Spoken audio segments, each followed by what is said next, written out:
Hi everybody, this is Juhi again, and today I wanted to bring another topic to your attention, and I wanted to talk to you guys in regards to this topic. And this topic is something that we're going to talk about. It's a topic that is going to be shared by me for therapists, for professionals that are in the field, as well as for parents. This is a topic that you guys can talk about. You can explore a little bit further. And then, if there are any questions, we can go into the details. But this is just one of my lecture series for this particular topic. And as we go further down along the line, what I would like to do is I would explain to you this concept in detail. So this is not like an activity that I've come up with for you guys. It's just like it's like a topic of teaching. It's an ABA technique and an ABA principle that I'm talking to you about today. And it's something that has been, that we are doing over here. We've been doing for many years, but this is something that hasn't been paid a lot of attention to. So I'm going to just put it out there, and the topic is pivotal response training. Now, pivotal response treatments for autism spectrum disorder, as the name says it, is what does it mean? It means that any kind of training that is so pivotal and so essential that treatment kind of helps with the treatment of kids.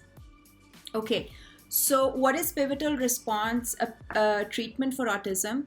So pivotal response treatment for autism is basically communication, social, and academic development. It is to describe intervention procedures and outcome that are data related to pivotal response treatments for kids with autism.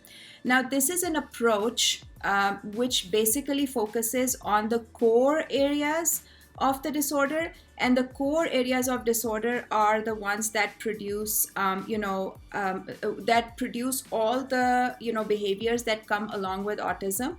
And what happens is that now we are going to work on these core areas so that we produce specially rapid broad intervention outcomes. And what does broad intervention outcome means? Broad intervention outcomes means that we are working on those intervention outcomes that are going to happen in all the settings, that is going to encompass everybody, which means that it is going to encompass all the people that are working, that are in the ecosystem of the child, which means the parents, the teachers, the therapists, and everybody. Now, what they say over here is that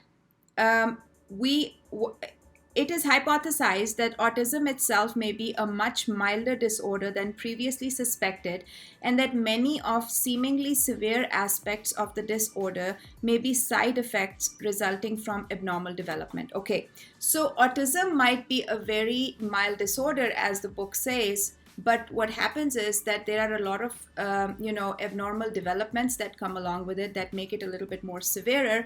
So if we correct these things earlier on, especially significant gains are possible by the use of PRT. PRT are aimed at the core areas of the disorder to put the children back onto a more normalized course of development, thereby eliminating these seemingly severe side effects and producing large and rapid intervention results. Some of the core areas, when treated, seem to produce especially large intervention gains, and they are motivation to engage in social communication interactions, social initiations initiated by the child, especially those of shared enjoyment and joint attention, self-regulation of behavior.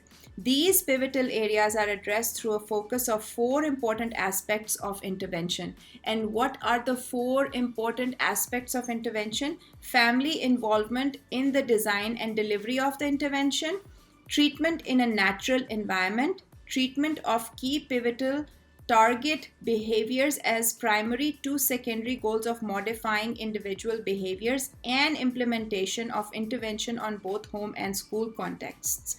So in today's video, I'm only going to talk about these things, and then later on as I go along and I explain pivotal behavior to you, and as I read this book, because I also just started reading this book and this book caught my attention because it is really, really interesting. So what they're talking about is that, if we are able to work on the core areas of autism right from the beginning, right from early childhood, what happens is that we are able to make a lot of difference in the lives of the children that have autism spectrum disorder, right? So with that being said, what are the core areas that we are going to be working on, right? And first of all, what are the things that we work with? The things that we work with are the motivations to engage in social communication interaction, which means that now we are going to use the MOs, which is the motivating operations, to engage in the social communication interaction, which is that the children need to communicate socially in the social environment. Now, what are motivating operations? We always talk about ABA comes with reinforcement, but what is motivation, right? Where does motivation come, and what role does motivation play? The role that motivation plays in ABA is, suppose if I am sitting at the table and I'm working with a child, until and unless the child is motivated by something, he or she is not going to be reinforced by it, right?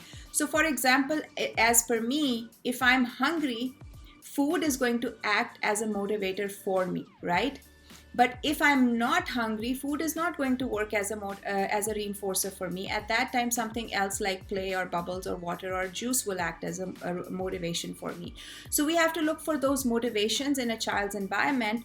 And what we have to look into is that those motivations, when those motivations in the naturalistic environments are used to engage our children in the social communicative interactions, social initiations, which means that how are we going to make the children do social initiations which are initiated by the child. So basically we are going to work on the initiations of the child, especially those of shared enjoyment. And I talked about a couple of these things in my previous videos. Shared enjoyments between you and the child, So anything that is a shared enjoyment between you and the child is something that you're going to work on, especially those of shared enjoyment and joint attention. What is joint attention?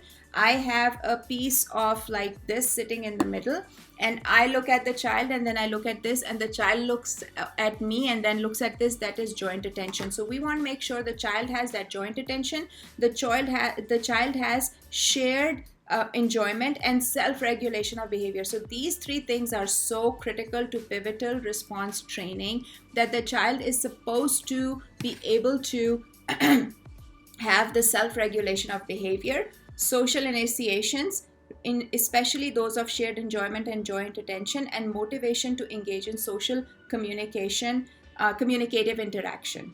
Next, the areas that need to be addressed through a focus, we do it by 4 important aspects of the intervention. The first part is the family involvement. So what we do is that we involve the family in the design and delivery of the intervention. So we have to make sure that all the families that we work with, they are a part of the intervention. Second is treatment in the naturalistic environment. So all the treatment has to happen in a naturalistic environment where everything is available naturally. Nothing is contrived, nothing is made up, nothing is like an experiment. Third is treatment of key pivotal targeted behaviors as primary to secondary goals of modifying individuals' behaviors. So all the 3 things that we talked about before, which is the motivation to build any kind of, social communicative interaction, social initiations, and self-regulation of behaviors, they should be a part of the goals of the child.